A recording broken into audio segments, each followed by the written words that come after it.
अस्सलामुअलैकुम सामिन इकराम। 11 रबीउल सानी है, 17 नवंबर है। हमारी ख़बर का उन्वान है लखीमपुर खीरी मामले में सुप्रीम कोर्ट ने जांच कमेटी तश्कील दी। दरअसल आपको पता ही है कि लखीमपुर में कई हफ्ते पहले गाड़ी की जद में आकर 4 किसानों समेत 8 किसान मारे गए थे। बताया ये भी गया था कि फायरिंग हुई थी।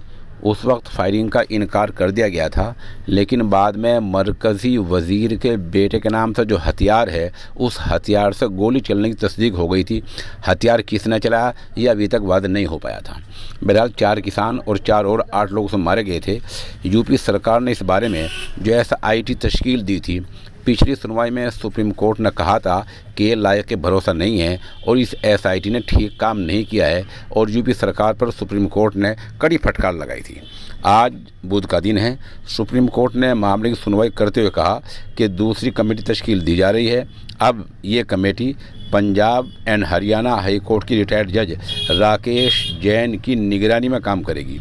इसमें 3 IPS शामिल होंगे, जिनमें श्री डॉक्टर और दीपेंद्र सिंह वगैरह शामिल हैं। इस तरह ये कमेटी एक जो है नई तरह बन गई है और यूपी सरकार को सुप्रीम कोर्ट ने फिर से फटकार लगाई है।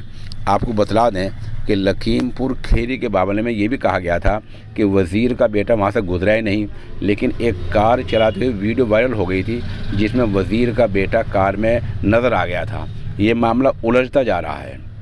सुप्रीम कोर्ट ने यह भी कहा है कि मामले 2 अलग अलग हैं, दोनों की जांच होनी चाहिए और दोनों की जांच हरियाणा पंजाब की रिटायर्ड जज राकेश जैन की निगरानी में होगी।